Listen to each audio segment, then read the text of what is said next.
When my husband demanded a divorce after 15 years, I quietly agreed and signed the papers. As he celebrated with his mistress at our favorite restaurant, I approached their table with a smile. "Congratulations on your freedom," I said, sliding an envelope across the table. His smirk vanished as he read the DNA test results proving blood-red lipstick on crisp white cotton. That's what ended my marriage. Not with a scream or a bang, but with the silent horror of discovery as I stood frozen in our walk-in closet, William's dress shirt dangling from my trembling fingers. I remember the exact moment perfectly. Tuesday, 9:17 a.m. The twins were at school, Emma at her piano lesson. I had been gathering clothes for dry cleaning when I noticed William's gym bag tucked behind his rows of polished Oxford shoes. The zipper was partially open, revealing the crumpled shirt he'd supposedly worn to last night's emergency surgery. The stain wasn't medical. No surgeon wore that shade of crimson into an operating room. Before we continue with Jennifer's shocking discovery, I want to invite you to be part of our storytelling community. If tales of strength in the face of betrayal resonate with you, please hit subscribe. It's completely free and helps support more stories of women reclaiming their power. Now let's see how this seemingly perfect life begins to unravel. I stood there, heart pounding, as 15 years of marriage crystallized into this single, damning piece of evidence. Dr. William Carter, respected cardiothoracic surgeon, my husband, father of our 3 children, had another woman's lips on his clothes. The carefully constructed reality I'd been living in shattered around me like fine crystal on marble flooring. The irony wasn't lost on me. For years, William's colleagues had called us the perfect Carters. Him with his steady hands that saved lives daily, me with my unwavering support and dedication to our family. Our colonial-style home in Oak Ridge Heights with its manicured lawn and white picket fence might as well have been a movie set, the American dream personified. "Jennifer makes it all possible," he'd declare at hospital fundraisers, his arm around my waist, champagne flute in hand. I couldn't do what I do without her. The other doctors' wives would smile politely, but I could see the envy in their eyes. We had it all: 3 beautiful children, financial security, and a partnership that had weathered the grueling years of medical school, residency, and William's rise to prominence. Or so I thought. Looking back, I should have recognized the warning signs. William started working later, claiming the hospital was understaffed. Weekend golf with colleagues became more frequent.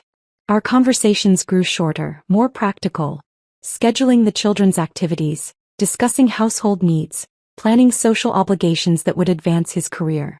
When William was promoted to chief of cardiothoracic surgery last spring, I organized a surprise party with all his colleagues. He smiled and thanked me publicly, but later complained I'd embarrassed him in front of the hospital board. That night he slept in the guest room, claiming exhaustion. "It's the pressure," I told my sister on the phone the next day. "The promotion comes with so much responsibility." "Men in power often change, Jen," she warned. I dismissed her concern as cynicism from her own failed marriage. The physical distance grew too. William claimed fatigue from 18-hour surgeries when he turned away from my touch. I bought new lingerie, scheduled date nights, tried everything the women's magazines suggested to keep the spark alive. He participated half-heartedly, checking his phone throughout our carefully planned evenings. "Is everything okay between us?" I asked one night after he'd barely touched his favorite meal. "Just tired, Jen. The Jenkins case is complicated." Then he'd retreat to his home office, door closed, voice a low murmur as he took calls late into the night. I believe in trust. I believe in privacy. I never considered checking his phone or email. That was for insecure women, paranoid women. Not for Jennifer Carter, the perfect wife. Until our 15th anniversary approached. I planned to surprise William with a romantic weekend in Napa Valley, where we'd honeymooned. I needed to sync our calendars, and his phone was on the counter while he showered. One quick peek to ensure he was free that weekend. That's all I intended. The text notification appeared as I held his phone. "Dr. Rebecca Harrington. Last night was amazing. Can't wait to feel you inside me again. When are you leaving her?" My finger trembled as I opened the message thread. Hundreds of texts, dating back 8 months. Intimate photos. Plans made while I was taking Emma to her recitals or helping the twins with their science projects. Cruel jokes at my expense. "William, she's planning some big anniversary surprise. Rebecca, Poor thing. Still thinks there's something to celebrate. I quietly replaced the phone, made his coffee as usual, kissed him goodbye as he left for the hospital. Then I vomited until there was nothing left but bitter bile. That night, after the children were asleep, I confronted him in our bedroom. The same room where we'd conceived our children, where we'd held each other through the miscarriages before turning to IVF, where he'd comforted me through my father's death. "Are you sleeping with Rebecca Harrington?" My voice was surprisingly steady. William didn't even flinch. He removed his watch, placed it methodically on his nightstand. "Yes." "How long? Does it matter?" He looked at me with such coldness I didn't recognize him. "I want a divorce, Jennifer." The calculated cruelty of his tone shocked me more than the words. This wasn't a confession. This was an execution. "Why?" I whispered. "I've outgrown this life. Outgrown us." He gestured around our bedroom as if it were a prison cell. "I've given 15 years to this marriage, to these children. I'm 45. If I'm going to start over, it needs to be now." "Start over?" "We built this life together, William. Everything you are. Everything I am." His laugh was bitter. "I save lives daily. What do you do, Jennifer? Bake cookies for school fundraisers? Organize my sock drawer? I built this life despite the anchor of domesticity." His words struck like physical blows. I'd put my own teaching career on hold to support his medical school dreams, managed our home and children so he could focus on advancing his career, hosted countless dinner parties with hospital administrators to help him network. "You'll be taken care of financially," he continued as if discussing a business transaction. "The children will adjust. Children always do." That night he slept in the guest room. I lay awake, reconstructing the past 15 years, wondering if anything had been real. In the morning he left for the hospital before dawn. On the kitchen counter he'd left a business card for his lawyer.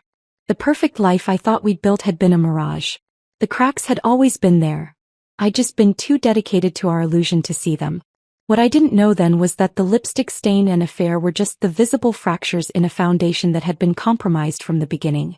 William's betrayal ran deeper than I could possibly imagine, and the true nature of his deception would soon turn my world upside down in ways that would make his affair seem trivial by comparison. The day after William left his lawyer's card, I made an appointment with Patricia Winters, the most ruthless divorce attorney in Oak Ridge Heights. I needed to understand my options to prepare for the battle ahead. Patricia's first instruction was clear. "Document everything, Jennifer. Especially the finances." That evening, after tucking the children into bed with reassurances that Daddy's just busy at the hospital, I opened our home safe. Inside lay 15 years of financial records, tax returns, investment statements, property deeds. As I sorted through the papers, discrepancies began to emerge like dark threads in what I'd thought was a seamless fabric. Monthly withdrawals, $5,000, $7,500, sometimes $10,000, from our joint savings account to an entity called Riverside Holdings. No explanation, no paper trail showing where this money ultimately went. Over the past 2 years, nearly $250,000 had disappeared. I contacted our bank the next morning. The account manager was hesitant but eventually confirmed my suspicions. Riverside Holdings was a limited liability company registered solely in William's name. The money trail ended there. "Is this normal in divorces?"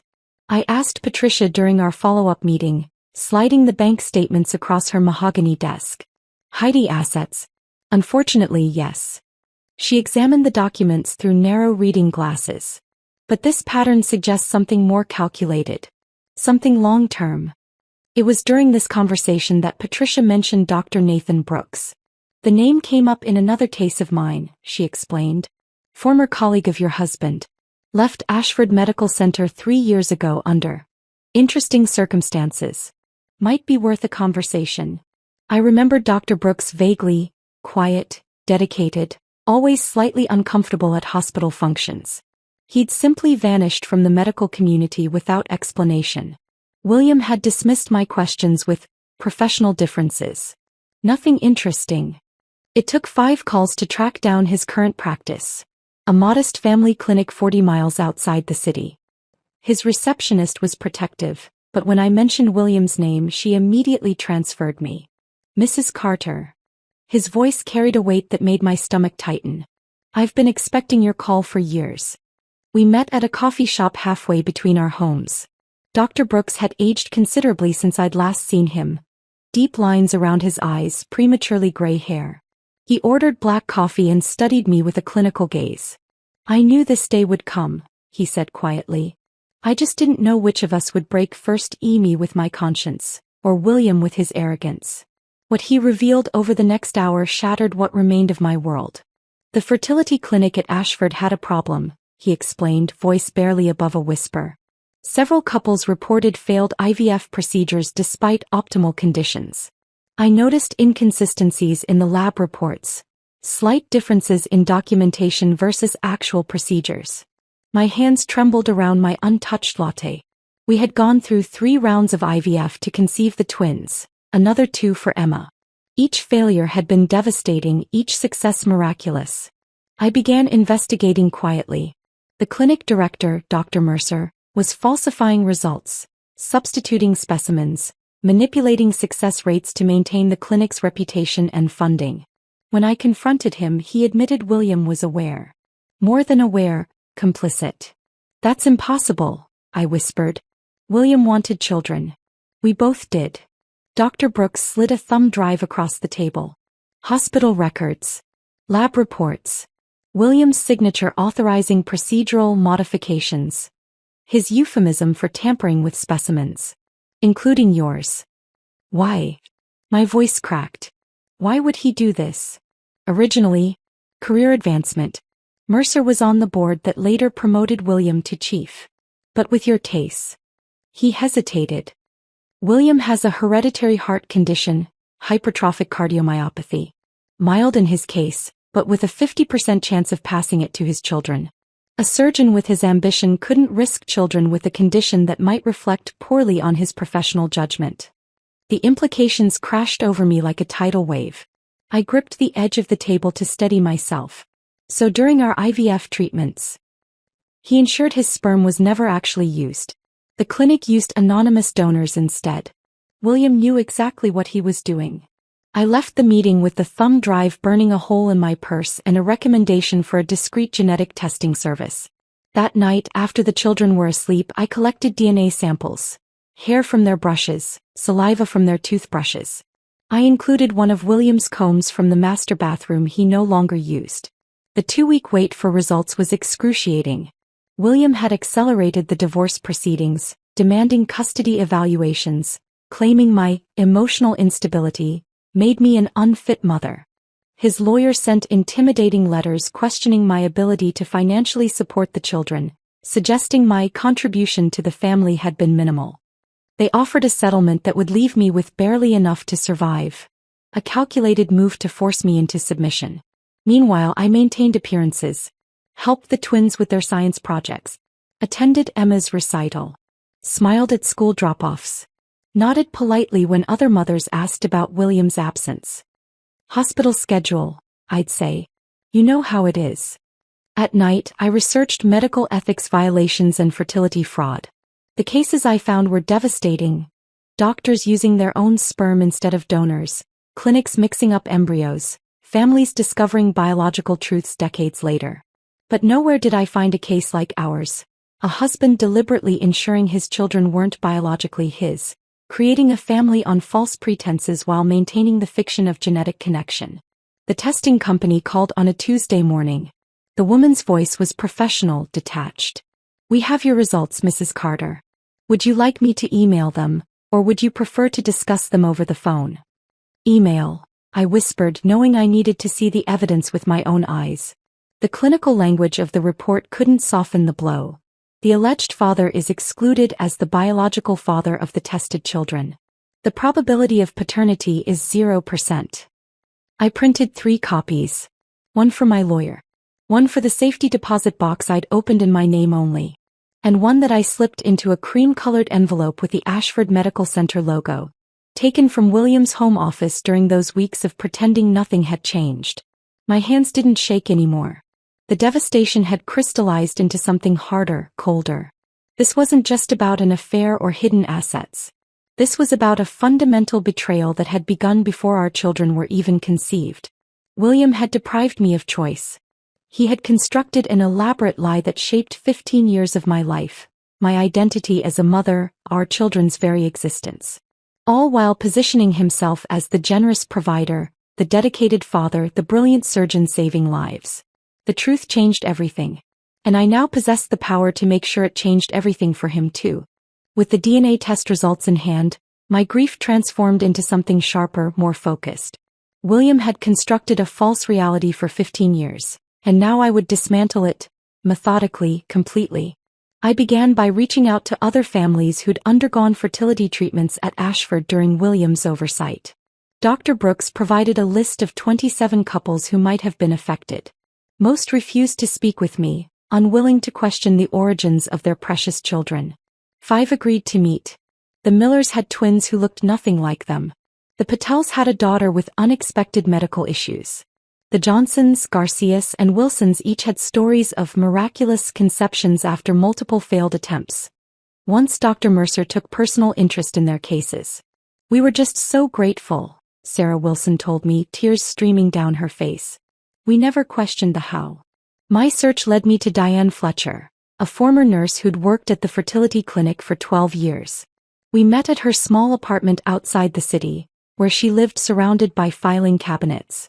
"I kept records of everything," she explained, her hands trembling slightly as she pulled out a leather-bound journal. "Patient names, procedural modifications, signatures authorizing changes. They thought I destroyed it all when I left." "Why didn't you report them?" I asked. Diane's smile was bitter. "I did. Hospital administration, medical ethics board, even the police. Every time the investigation disappeared. Your husband has powerful friends, Mrs. Carter." She showed me entries dating back 8 years. Meticulous documentation of specimen substitutions, falsified consent forms, procedural irregularities. William's signature appeared repeatedly, authorizing protocol adjustments in cases with genetic concerns. "And my case?" I asked quietly. Diane turned to a page marked with my name and dates matching our IVF procedures. Special instruction from Dr. Carter himself. Specimen replacement authorized due to quality concerns. No donor identification recorded. I photographed every page, every signature, every damning note. As I was leaving, Diane pressed a business card into my hand. Medical Ethics Investigation Unit. Ask for Agent Dawson. Tell him I sent you. Michael Dawson worked for a joint task force investigating healthcare fraud. He'd been building a case against Ashford for 18 months but couldn't penetrate the wall of silence surrounding the fertility clinic. "Your evidence could be the key," he explained during our first meeting. "But we need more financial records showing kickbacks, recorded admissions of guilt, testimony from someone currently inside." I committed myself to gathering what he needed while maintaining the facade of a woman reluctantly accepting divorce. I smiled sadly at William during mediation sessions, agreed to temporary custody arrangements, pretended to consider his insulting financial settlement. "You're being surprisingly reasonable, Jennifer," William remarked after one particularly tense meeting with our lawyers. "The children come first," I replied softly. "I just want what's best for everyone." His confidence grew with each concession I appeared to make. He brought Rebecca to school functions, introduced her to our friends, even had her stay overnight when the children visited his new downtown apartment. All while I quietly recorded conversations, photographed documents, and built my case. My investigation took an unexpected turn when I hired a private investigator to look into Rebecca's background. The report revealed something stunning. She wasn't just William's colleague and lover. She was Madeline Harrington's daughter. Madeline Harrington had been William's patient 5 years ago, a routine valve replacement that ended in tragedy when William allegedly made an error during the procedure. The hospital investigation cleared him of wrongdoing, concluding Madeline had failed to disclose a medication that complicated her surgery. The truth, buried in records Agent Dawson uncovered, was that William had been operating on minimal sleep after a weekend with Rebecca in Chicago.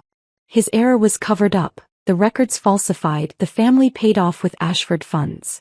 Madeline's husband died a year later from stress-induced heart failure, leaving Rebecca alone. She'd changed her last name, erased connections to her past, and methodically worked her way into William's life, first as a colleague, then as his mistress. Her revenge had been years in the making, just like mine was now. I debated confronting her, perhaps even suggesting we work together, but decided against it. Rebecca's motivations were emotional, volatile. Mine needed to be calculated, precise. Over the next month, I gathered testimonies from former clinic employees, documented the money trail from Ashford to Riverside Holdings to offshore accounts, and secured sworn statements from patients whose treatments had been compromised. Agent Dawson built a legal case while I constructed something more personal: the complete dismantling of William Carter's carefully crafted image. I recorded William during one of our co-parenting discussions, subtly steering the conversation toward the fertility treatments. "The twins have your eyes," I mentioned casually. "Good genes," he replied, distracted by his phone. "Do you ever wonder if they inherited your heart condition?" His head snapped up. "What?" "Hypertrophic cardiomyopathy. Dr. Brooks mentioned it." William's face darkened. "Brooks should keep his mouth shut about things that don't concern him." "Don't our children's health concerns concern him?" "Concern me. There's nothing to worry about," he dismissed. "I had them tested years ago. They're fine." "How could you test them without telling me?" "I'm their father and a doctor. I made a medical decision." The recording captured every word. His acknowledgement of the condition, his admission of testing our children without my knowledge, his continued pretense of biological connection. It was the final piece Agent Dawson needed.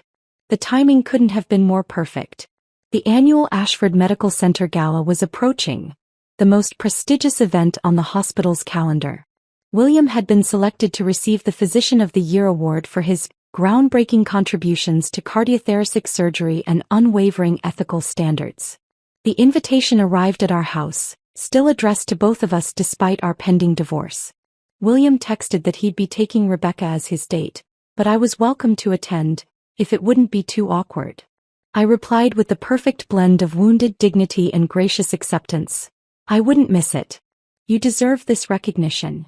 What William didn't know was that I had already met with the hospital board chairman, sharing select pieces of evidence. A special session had been scheduled immediately preceding the gala. A session where Agent Dawson would present the full case against William, Dr. Mercer, and the fertility clinic. As I prepared my gala dress, a sleek black gown that Rebecca had once mocked as "suburban mom tries sophistication," in a text to William, I received notification that William and Rebecca would be celebrating at Vincenzo's after the award ceremony. Our special restaurant where he'd proposed 15 years ago. It was the perfect finishing touch to my carefully orchestrated revelation. The envelope with the DNA results was ready. The authorities were prepared. Every detail had been considered. For the first time in months, I felt a sense of calm certainty. William had spent 15 years constructing a lie. Tomorrow night, the truth would finally be told. The night of the Ashford Gala arrived with perfect dramatic timing. Thunderstorms threatening but holding off, the sky dark with potential. I entered the hotel ballroom alone, wearing the black dress William had always said made me look trying too hard. My hair was swept up, diamond earrings, a gift from a husband who no longer existed, catching the light as I moved through the crowd of medical elite. I spotted William immediately, holding court near the stage, arm possessively around Rebecca's waist. She wore crimson, the same shade as the lipstick that had started this cascade of revelations. Hospital board members clustered around them, laughing at his jokes, admiring his perfect companion. The picture of success. The secret board meeting had concluded just 30 minutes earlier. I'd watched from a side room as Agent Dawson presented the evidence. Financial records, patient testimonies, Diane Fletcher's detailed documentation. The board members' expressions transformed from skepticism to shock to grim resolution. The hospital's legal counsel had immediately contacted the district attorney's office. William, of course, knew none of this as he accepted congratulations for his upcoming award. He didn't know that police officers were positioned at every exit, waiting for the signal from Agent Dawson. Didn't know that his perfectly constructed life was minutes from implosion. I mingled quietly, accepting condolences for my failing marriage from colleagues' wives who'd always seen me as nothing more than an accessory to William's brilliance. "So brave of you to come tonight," whispered Margaret Reynolds, the chief of surgery's wife. Her sympathy was genuine even as her eyes tracked William and Rebecca. "I wouldn't miss seeing William receive the recognition he deserves," I replied with a smile that made her visibly uncomfortable. The awards ceremony proceeded as planned. The hospital board chair, Dr. Helena Winters, decided that the public revelation would be more effective than a quiet arrest. William ascended the stage to thunderous applause, accepting the crystal trophy with practiced humility. "Medicine isn't just science," he intoned into the microphone. "It's a sacred trust between doctor and patient. Ethics must guide every decision, every procedure, every moment in the operating room." I watched Rebecca during his speech, the slight tension in her shoulders, the calculated adoration in her eyes. She was playing a role just as I had for 15 years, but for very different reasons. Our gazes met briefly across the room and something passed between us.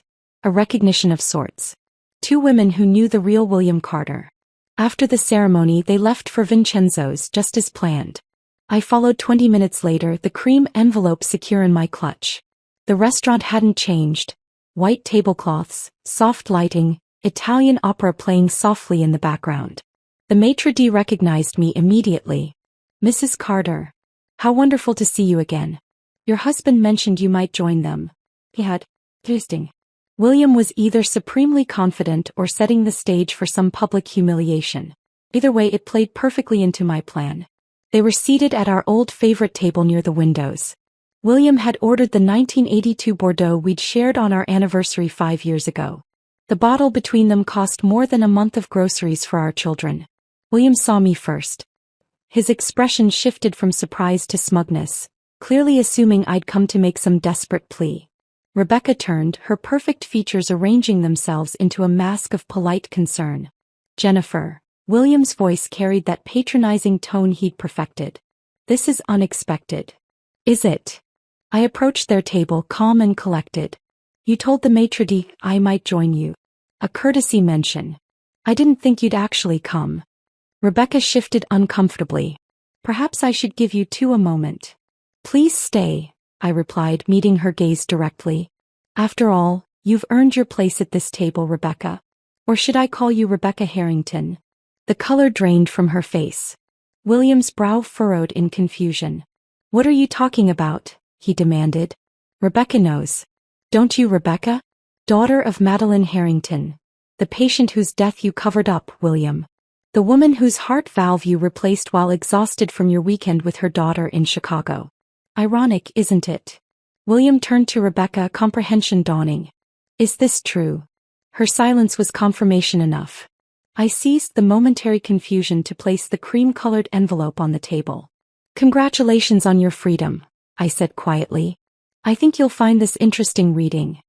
William's hand trembled slightly as he opened it, removing the DNA test results. I watched as his expression transformed, confusion, then disbelief, then horror as understanding dawned. "This is impossible," he whispered. "Is it? You ensured your sperm was never used during our IVF treatments. You falsified medical records. You lied to me for 15 years about our children's very existence." Rebecca stared at the paper, then at William. "What is she talking about?" "Nothing," William snapped, attempting to regain control. "Jennifer's fabricating stories because she can't accept our divorce." "Then you won't mind explaining this to the hospital board," I replied, gesturing toward the restaurant entrance where Dr. Winters and several board members now stood with Agent Dawson.